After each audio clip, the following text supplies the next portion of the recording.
Welcome to the MSB lecture series on the chemistry of main group elements.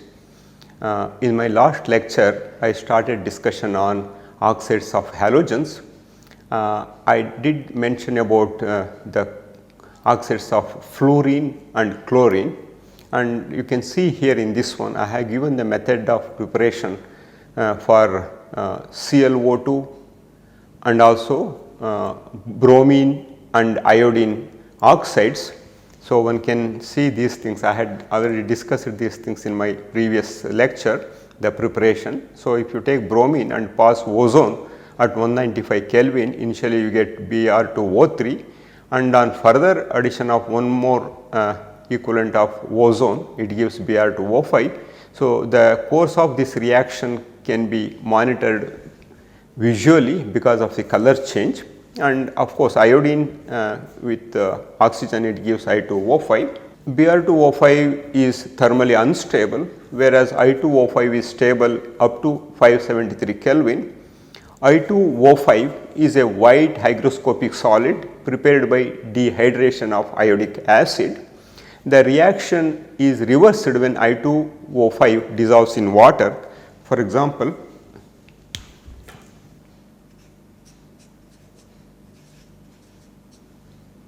I2O5 when it is treated with water, it gives 2HiO3.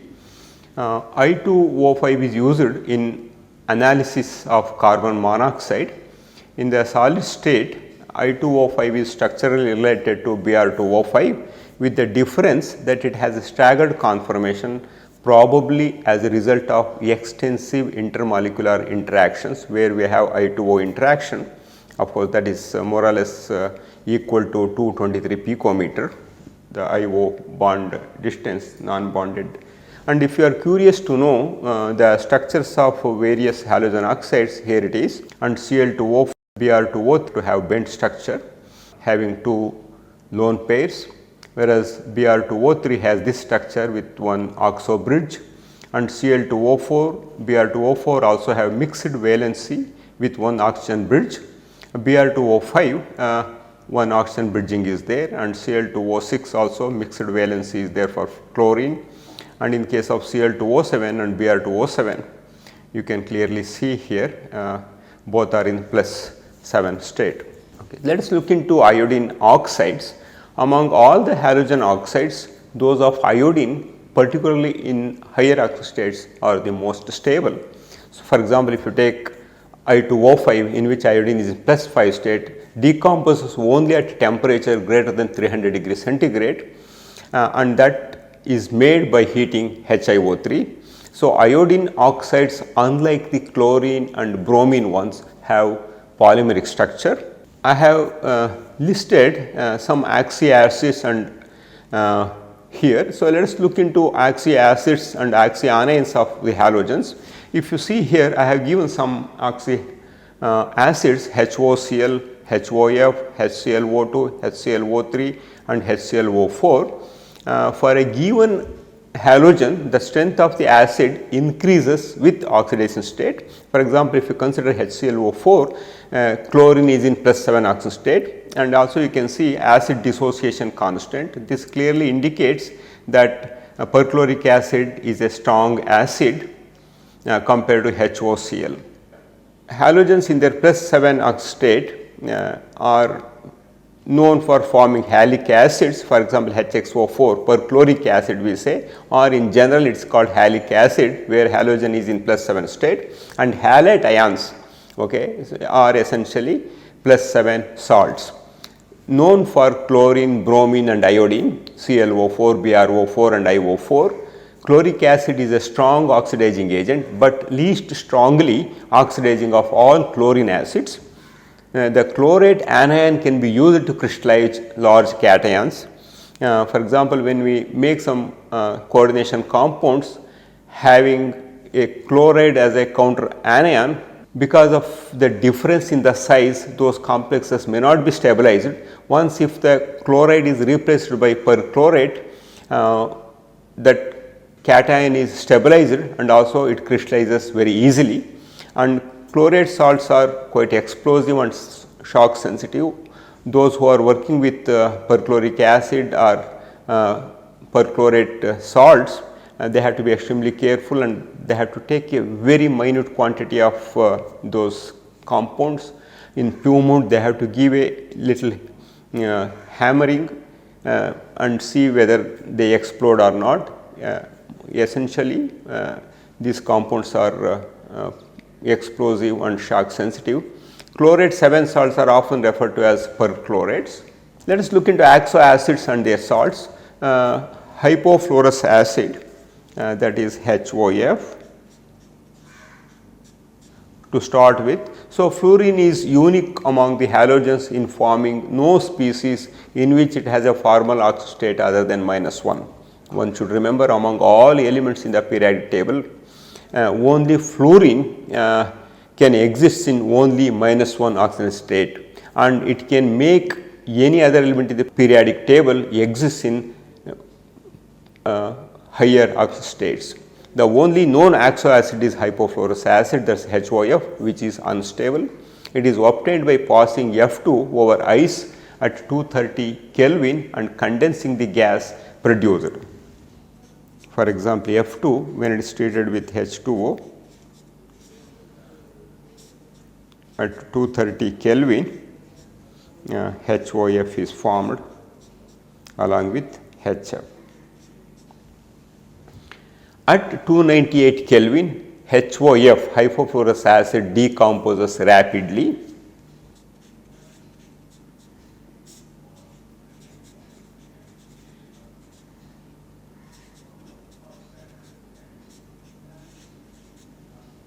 The strength of the oxo acids vary systematically with the number of oxygen atoms on the central atom. If you look into periodic acid H5IO6 with iodine in +7 state, it is analogous of perchloric acid, and of course, it is a very weak acid with pK value of 13.29. The oxygen atoms in the conjugate base, that is H4IO6 minus, are very labile on account of the rapid equilibrium. I have given the equation here. The halogen oxyanions form metal complexes, including the metal perchlorates and also periodates. Okay. Now, let us look into the interhalogen compounds and also polyhalogen ions. All these interhalogen compounds can be prepared by direct combination of elements, and where more than one product is possible. So, one can anticipate when simply while combining two elements more than one product. The outcome of the reaction is controlled by temperature and relative proportions of the halogens.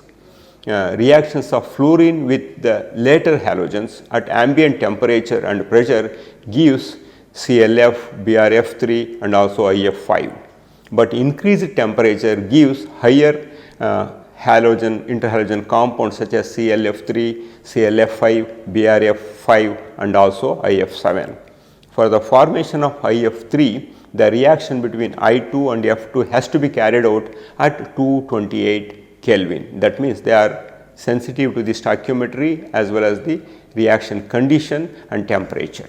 Of course, interhalogen compounds can be classified into three categories: neutral compounds, cationic compounds and also anionic compounds. When we talk about neutral compounds, we have several examples that already I had showed you. However, let me write some of them again. For example, IF, BRF, CLF, ICL, IBR, BRCL. While writing these compounds, make sure that the most electronegative will be coming onto the right side, and the one that is in positive oxo state comes on the left side. One can also write higher ones, EF3 or EF5, where E can be chlorine, bromine or iodine. IF7.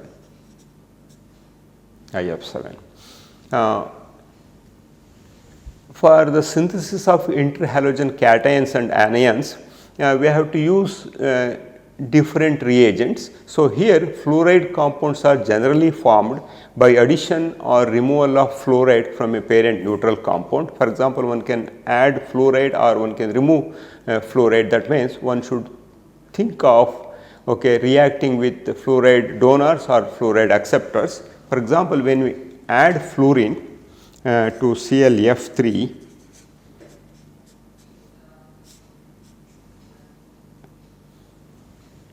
good fluoride donor is cesium fluoride. For example, ClF3 when it is treated with cesium fluoride, it forms CsClF4. If you use a fluoride remover such as pentafluoroarsine,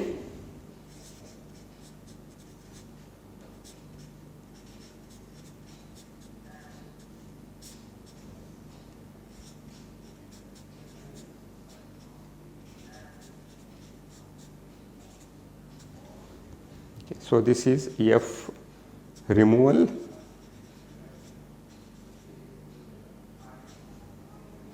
and F addition. Okay.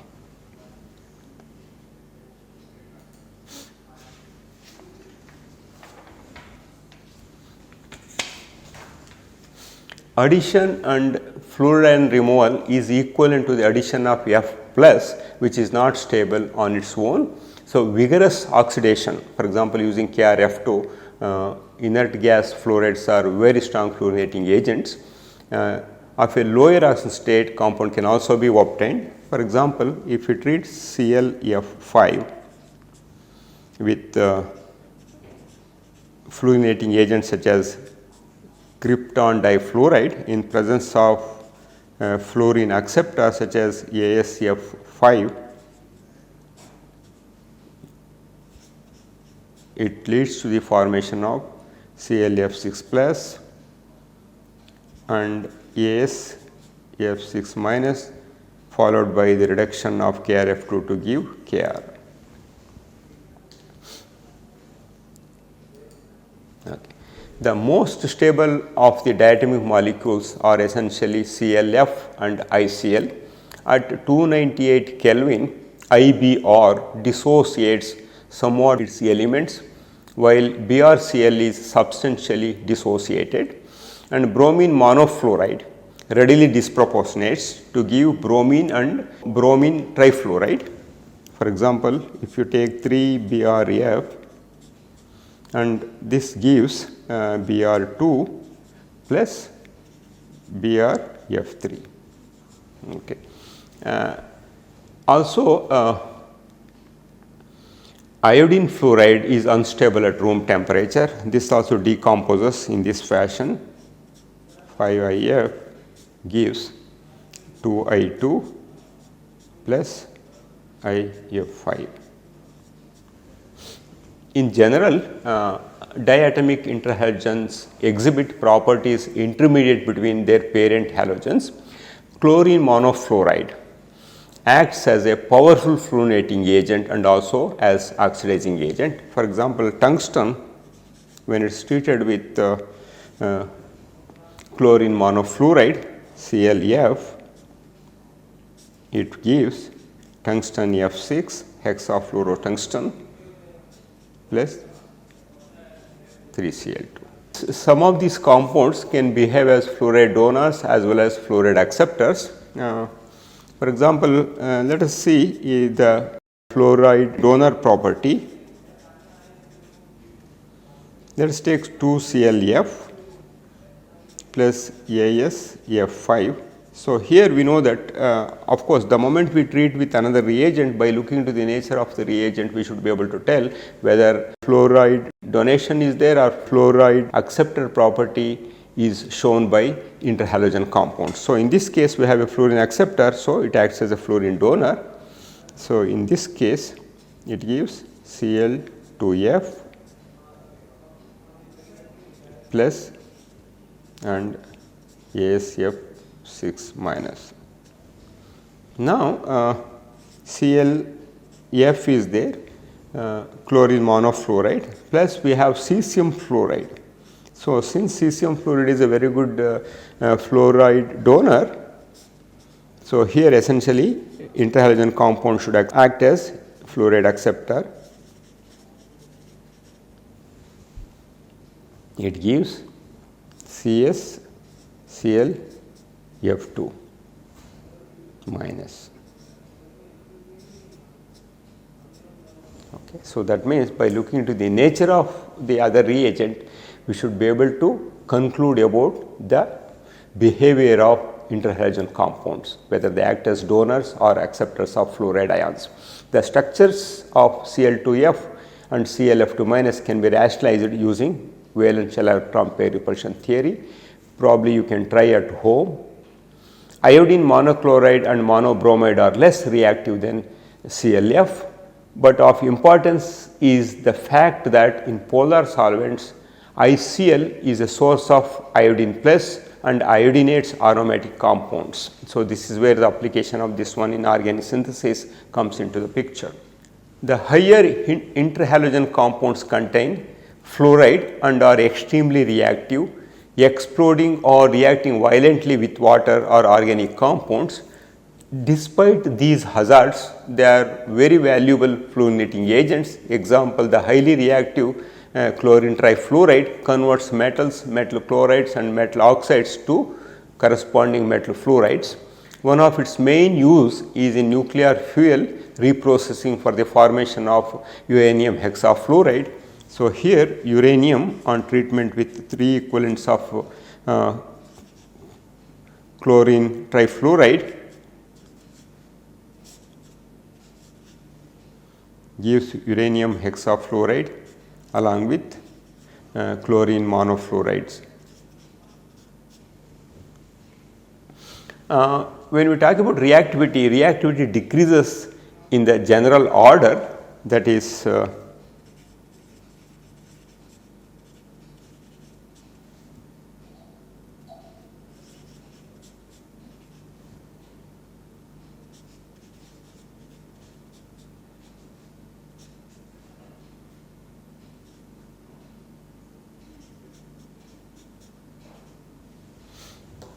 so, within a series having common halogens, the compound with the highest value of N is the most reactive.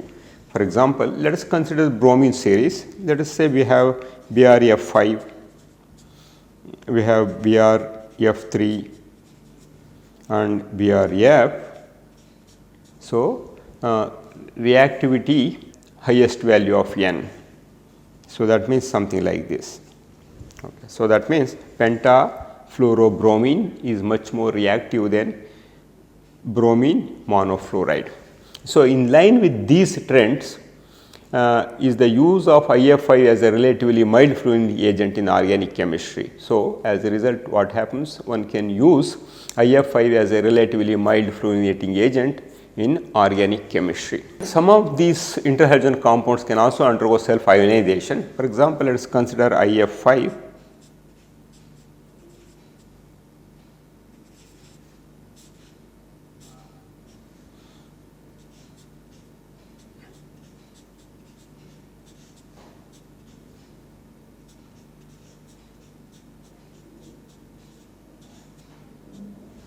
Okay. Although ClF5 does not form stable complexes with alkali metal fluorides at 298 Kelvin, but does react with cesium fluoride or tetramethyl ammonium fluoride at low temperature to give salts containing ClF6 plus ions. IF6 plus can also be made by treating IF7 with fluoride acceptors. For example, if you take IF7, treat with a fluoride acceptor such as arsenic pentafluoride or pentafluoroarsine, it forms IF6 plus cation. ClF6 plus and BrF6 plus must be made from ClF5 or BrF5 using an extremely powerful oxidizing agent, because ClF7 and BrF7 are literally not known. The use of KrF plus to oxidize bromine 5 and 7 is quite common. For example, let us take KrF salt and treat this one with BrF5,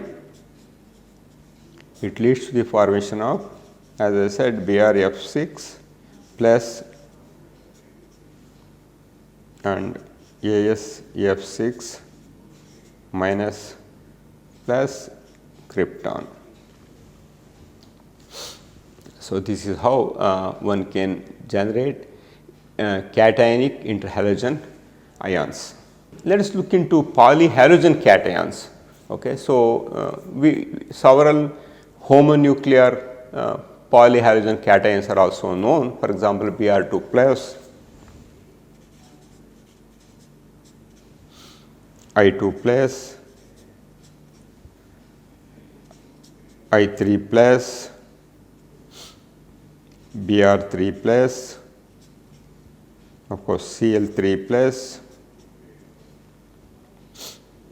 and Br5 plus as well as I5 plus. Of course, I4 2 plus is also known and I7 plus exists, but it is not well characterized. Cations such as Br2 plus, I2 plus can be obtained by oxidation of the corresponding halogen. For example, if you take Br2 and if you treat this one with SbF5, in presence of BrF5, it gives Br2 plus and Sb3 F16 minus. Okay. Similarly, iodine on treatment with S2O6F2 in presence of HSO3 F, it gives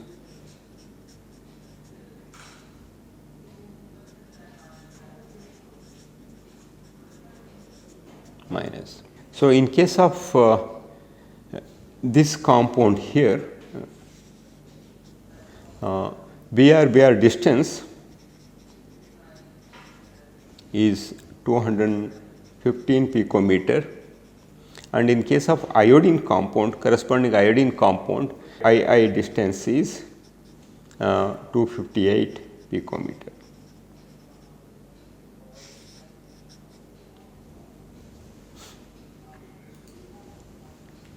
The cations are paramagnetic and I2 plus dimer is at 193 Kelvin to give I4 2 plus. The structure has been determined for the salt I4 and Sb3F16, SbF6, and here there is a significant cation anion interaction is there. The cations Cl3 plus, Br3 plus and I3 plus are bent as expected from VSEPR theory, and the XX bond lengths are similar to those in gaseous X2. For example, we consider I2,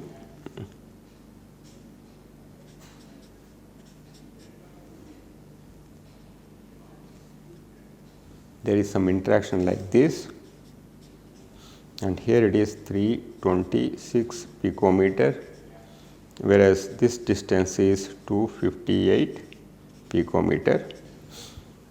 And this is, of course, this is I4 2 plus. In case of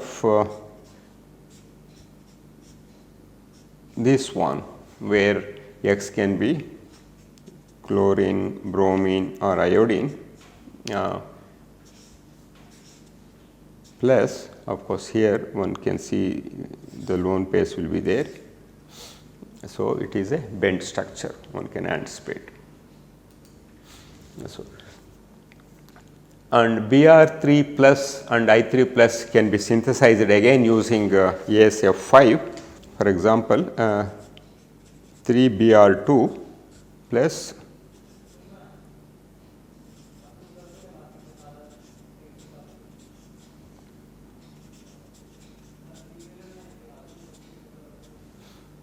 gives